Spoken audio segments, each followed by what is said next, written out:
E se a ideia de um cura emocional for, na verdade, o maior obstáculo para alguém deixar de sofrer? Pois é, a gente vai desempacotar os fundamentos de uma terapia muito breve, tipo, dura só de 3 a 5 sessões, e ela propõe uma mudança radical. A gente precisa parar de buscar essa tal de cura e focar no que o corpo realmente faz com a nossa dor, sabe? E essa distinção entre cura e o que a gente chama de remissão sintomática muda todo o jogo. Porque quando a gente pensa em medicina tradicional, a gente pensa de um jeito bem binário, né? Um osso quebrado aparece lá no raio-x, o ortopedista vai, coloca no lugar, bota o gesso e pronto, resolvido, curado. O grande problema é que a gente pega essa expectativa ortopédica, digamos assim, e transporta lá para o reino das emoções, o que é um erro colossal. Um erro que gera anos e anos de frustração nas pessoas. Porque, olha, prometer uma cura definitiva para o medo, para a ansiedade ou para fobias é vender um conto de fadas. É até perigoso. Nesta abordagem de que estamos falando, o objetivo real, o único que é cientificamente honesto de se prometer, é a remissão sintomática. É impossível ter um corpo fechado contra as tristezas que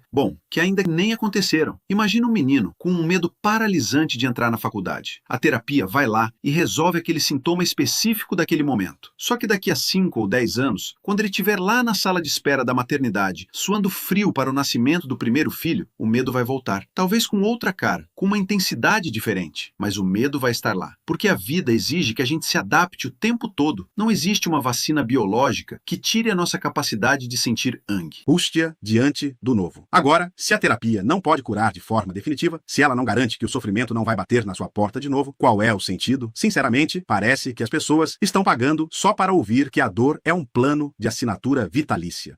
Essa objeção faz todo sentido, mas ela nasce de uma incompreensão de como o nosso corpo opera. A terapia não serve para eliminar o desafio que o mundo lá fora te impõe. A função dela é alterar a tua estrutura interna que reage a esse desafio. Não é sobre mudar o mundo, é sobre como a gente absorve o impacto. O sofrimento crônico, aquele que vai moendo a pessoa por dentro durante anos, ele surge dessa expectativa de que um terapeuta vai anestesiar o indivíduo contra um ambiente que é, por definição, hostil. A nossa genética responde por mais ou menos 50% da personalidade humana. É o nosso hardware de fábrica. Essa bagagem genética, ela pode favorecer um estilo de pensamento mais duro, mais reativo, só que ninguém nasce puramente teimoso ou com aquele famoso dedo podre para relacionamento. Aí já entrou o ambiente, ou seja, é o condicionamento social entrando em cena. A genética fornece a argila, mas o ambiente que molda o vaso. O pulo do gato nessa abordagem terapêutica é entender que o meio externo não determina quem a pessoa é de forma absoluta.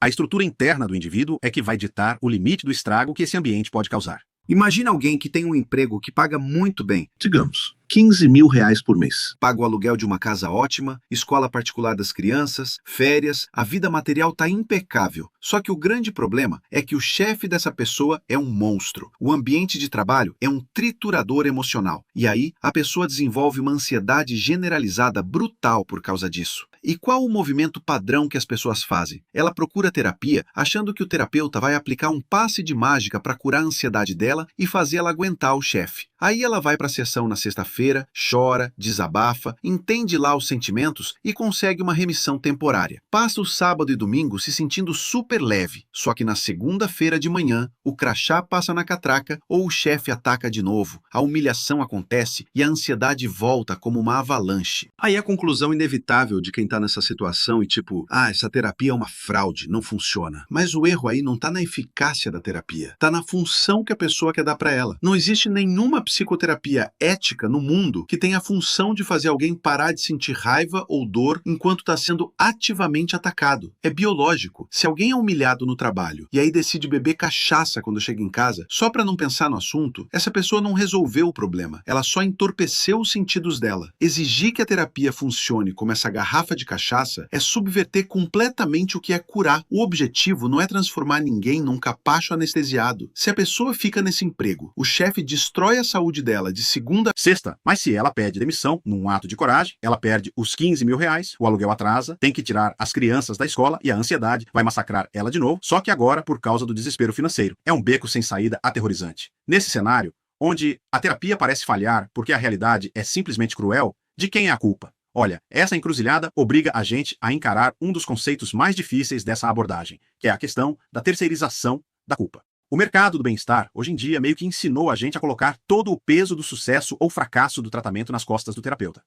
A gente paga para ele resolver, mas a nossa abordagem terapêutica inverte isso com uma franqueza que chega a ser assustadora. A responsabilidade primária e final pelo sucesso da terapia é do cliente. Mas dizer para alguém que está sofrendo abuso no trabalho e que está com medo de passar fome que a responsabilidade é dela, isso soa inacreditavelmente insensível. Soa insensível se a gente confundir responsabilidade com culpa moral. Não é culpa moral. O papel do terapeuta é trazer clareza absoluta sobre como a engrenagem dessa dor funciona. Ele desenha as escolhas de forma nítida. Se o terapeuta mostra que o ambiente é o problema e o cliente, pesando os 15 mil reais contra a própria sanidade, escolhe deliberadamente não sair do emprego, o que o terapeuta faz? A postura da nossa abordagem terapêutica é que o profissional deve ter a firmeza ética de recusar a continuação do atendimento. Veja, considerando que a NR1, a norma regulamentadora sobre saúde mental nas empresas, já está em vigor no Brasil, este cliente, caso não se sinta confortável em conversar com seu chefe, ele tem a faculdade de usar os canais de denúncia da empresa e, caso a empresa ainda não tenha implementado esta norma, ele poderá se valer anonimamente do Ministério do Trabalho. Se ele opta por não fazer nada a respeito, nem sequer manda seu currículo para outras empresas, o ideal é o terapeuta cessar a terapia, porque continuar cobrando por uma sessão semanal de alguém que se recusa a sair da frente do trem que está vindo é endossar a fantasia da anestesia, é ser conivente com a pessoa permanecendo no sofrimento. E isso empurra a gente direto para um conceito biológico e que honestamente dá um nó na cabeça quando a gente tenta aplicar a psicologia, que é a ideia de um sistema autopoético. A autopoiesis é um termo que vem do trabalho revolucionário de um biólogo chileno, Humberto Maturana. De forma bem básica, a autopoiesis é a capacidade que os sistemas vivos, tipo uma célula, têm de produzir e manter a si mesmos. Uma célula cria ativamente as fronteiras dela e as condições para continuar existindo do jeito que ela sempre foi. Ela se autopreserva. Se as células buscam manter o estado conhecido para sobreviver,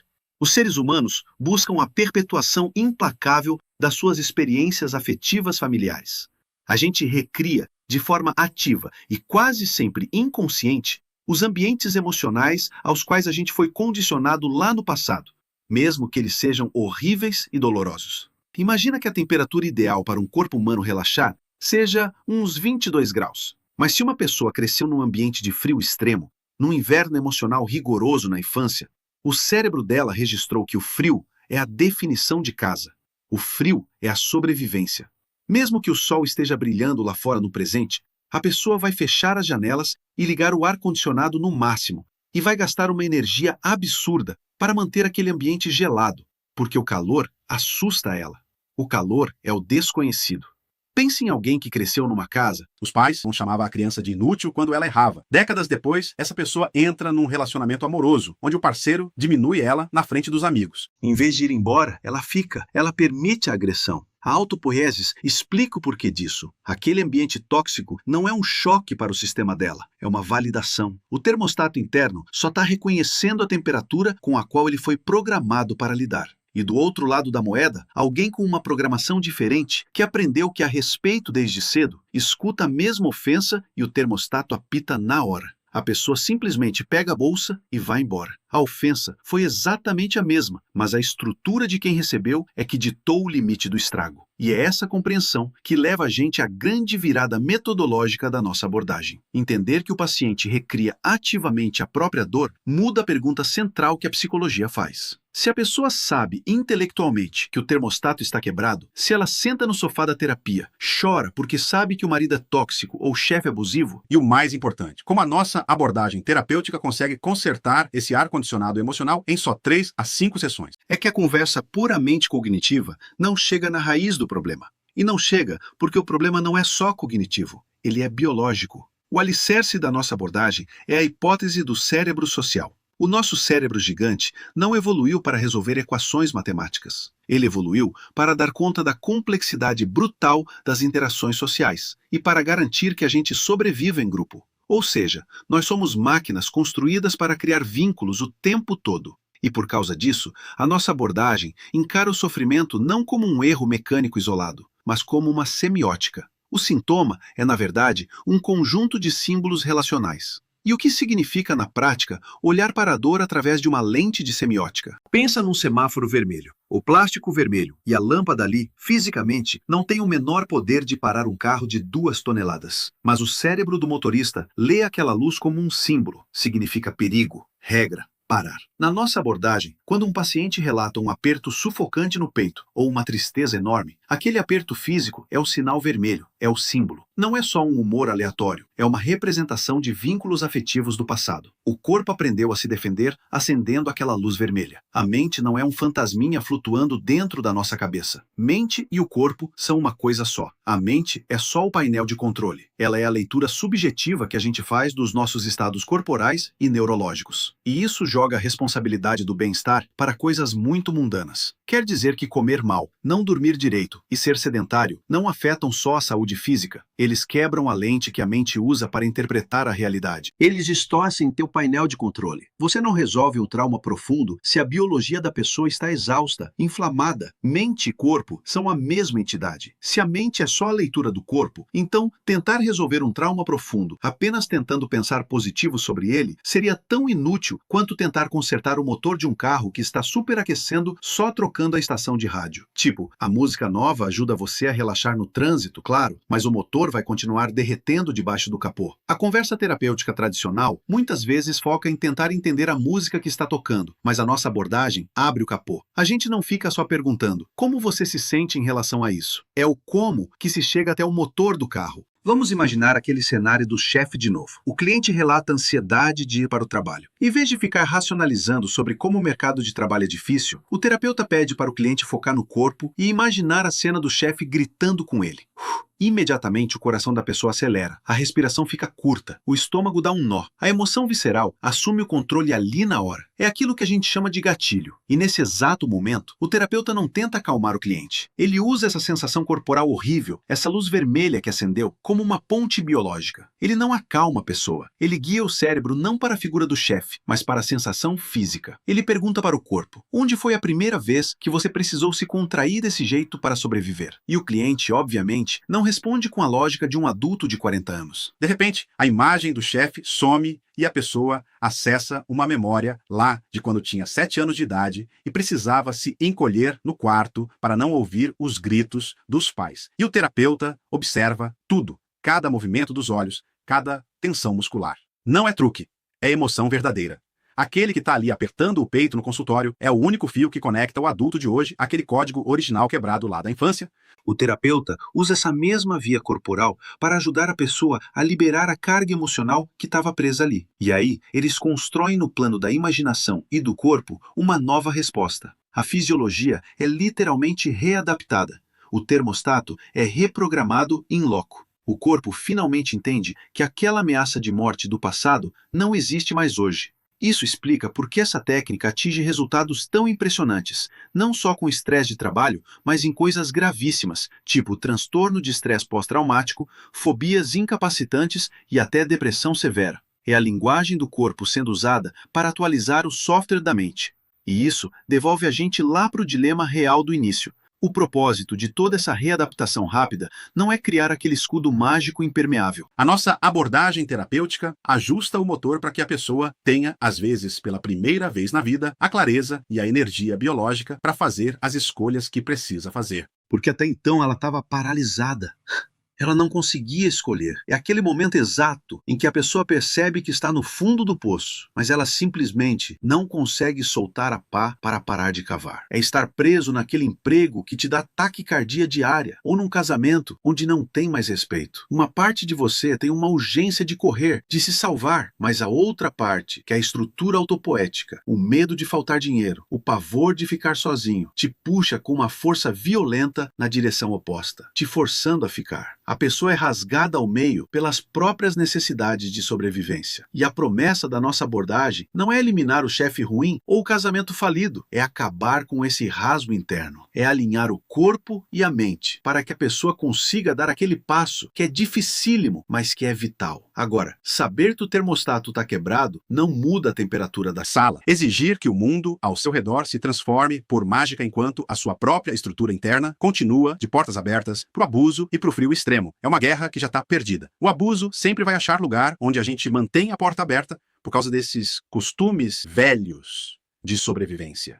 E alterar essa estrutura de permissão, consertar essa fronteira que separa a gente do mundo, não tem nada a ver com resignação. Pelo contrário, é a maior demonstração de poder que a gente pode ter sobre nós mesmos. É fácil querer engessar as emoções, igual a gente engessa um braço quebrado. A gente quer o raio-x, a gente implora por um curativo permanente. Mas se essa nossa exploração sobre biologia e autopoiese provou alguma coisa, é que os nossos cérebros trabalham nas sombras. Eles lutam incansavelmente para recriar aquelas temperaturas emocionais que a gente já conhece, por mais doentias que elas sejam. Se a nossa mente está sempre buscando o que é familiar, em vez da felicidade real, quantas das nossas atuais zonas de conforto, aqueles lugares onde a gente bate no peito e diz que está seguro, não seriam na verdade só jaulas que construímos e trancamos por dentro? E não para proteger a gente dos perigos de hoje, mas só para manter viva, ali, respirando por aparelhos, uma versão assustada de nós mesmos que já devia ter ficado no passado há muito tempo. Caso você tenha dificuldades para lidar bem com qualquer uma das questões trazidas neste vídeo, a técnica de sincronização bioenergética também pode te ajudar muito nisso. É uma terapia simples, rápida, não invasiva e sem uso de fármacos, e que funciona 100% das vezes para 100% das pessoas. E se você gostou deste vídeo, deixe aqui o seu like e o seu comentário. Assim, o conteúdo é distribuído para mais gente porque o algoritmo entende que o assunto é relevante e nos ajuda a fazer o canal crescer. E se você ainda não é inscrito, se inscreva aqui no canal e clique no sininho para receber nosso conteúdo diário. Para saber mais sobre a técnica de sincronização bioenergética, clique no link da bio ou da descrição deste vídeo e descubra o poder desta prodigiosa terapia do futuro agora no presente, sincronizando o que há de melhor em saúde física e mental para você, para sua família e até mesmo para sua empresa.